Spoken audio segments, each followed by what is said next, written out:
যেটা আসলে কোনো দাবির বিষয় নয়, যেটা আসলে কোনো একটা ঐতিহ্যগতভাবে একটা সিস্টেমের মধ্য দিয়ে পালিত হচ্ছিল, সেই দাবি আসলে আজকে আদালত পর্যন্ত গড়িয়েছে। তাহলে আজকে আমাদের দেখতে হবে একটা যে প্রতিষ্ঠানগুলো মেডিকেল কলেজগুলো তৈরি হয়েছে, বিডিএস বা ডেন্টাল কলেজগুলো তৈরি হয়েছে, যারা ভবিষ্যতে এরকম ডিগ্রি নিয়ে বের হবেই তারাই শুধুমাত্র ডাক্তার লিখবে। আজকে আমরা দেখতে পেলাম যারা অ্যাসিস্ট্যান্ট হিসেবে এখানে ম্যাথসগুলোতে যারা ভর্তি হচ্ছে তারাও সেই ডাক্তার পদবি লিখতে চায়। আমি আগেও বলেছি, বাংলাদেশ কোনো বিচ্ছিন্ন দ্বীপ নয়, বাংলাদেশ কোনো অনগ্রসর একটা দেশ নয়। বাংলাদেশের আছে হাজার বছরের ঐতিহ্য। এই বাংলায় ছিল পৃথিবীর মধ্যে সর্বশ্রেষ্ঠ জাতি। একসময় সারা পৃথিবীর মধ্যে আমরা সর্বোচ্চ জিডিপি অর্জন করেছিলাম। আমরা সারা পৃথিবীর জিডিপির মধ্যে 25% জিডিপি এই বাংলা থেকে যেত। 1600 সালের কথা চিন্তা করুন। ইউরোপের প্রত্যেকটি ছেলে তখন স্বপ্নে দেখতো এই বাংলা এসে তারা কি করবে, ব্যবসা বাণিজ্য করবে, তাদের ভাগ্যকে ফেরাবে। আজকের ঘটনাটা কিন্তু ঠিক উল্টা। আজকে আমাদের এই অবস্থানের কারণে আজকে দেখেন আমাদের অবস্থান কোথায় পৌঁছেছে।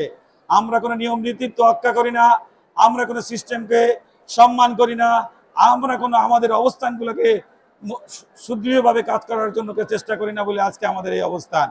আজকে আমাদের এখানে দেখেন কত পরিমাণ, কত হাজার কর্মঘণ্টা ধ্বংস হচ্ছে, কত হাজার কর্মঘণ্টা ধ্বংস হচ্ছে। আপনাকে একবারও চিন্তা করে দেখেছেন? আজকে আমাদেরকে বাধ্য করা হয়েছে এই আন্দোলন করার জন্য। এই আন্দোলন কি আসলে আজকে আমাদের প্রয়োজন ছিল? যেটা আমাদের ন্যায্য দাবি, যেটা সারা পৃথিবীর ঐতিহ্য, সেই ঐতিহ্য আজকে ভুলুণ্ঠিত করে দিয়ে আদালতের মাধ্যমে এটাকে সমাধান করার চেষ্টা করা হচ্ছে। আবার আদালতেও দেখেন এমন একটা মামলা, যেই মামলায় ডেট পিছানো হচ্ছে প্রায় সেঞ্চুরির কাছাকাছি। মানে আদালতের ডেট পিছাতে পিছাতে, তার মানে যৌক্তিক কোনো কারণ থাকতে হবে তাদের সাথে লেখার জন্য। যতক্ষণই দেখা যাচ্ছে যে না এটা সম্ভব হয় না, তখনই একটা ডেট চেয়ে নিয়ে আরো সময় ক্ষেপণ করার জন্য, গোলা পানিতে আরো কোনো জিনিস তৈরি করা যায় কিনা সেই সিস্টেম তৈরি করার জন্য তারা এগিয়ে যাচ্ছে। সুতরাং আজকে আমাদের এই যে ছাত্র সমাজ আমাদের এই দাবিকে এগিয়ে নিচ্ছে। এই দাবিটা মূলত ডাক্তারদের দাবি। আমাদের ছাত্ররা, আমাদের ইন্টার্ন ডাক্তার পরিষদ, আমাদের মিড লেভেলের ডাক্তাররা সহ সকল ডাক্তাররা আজকে একমত এবং আমাদের দাবির সাথে আমরা একমত।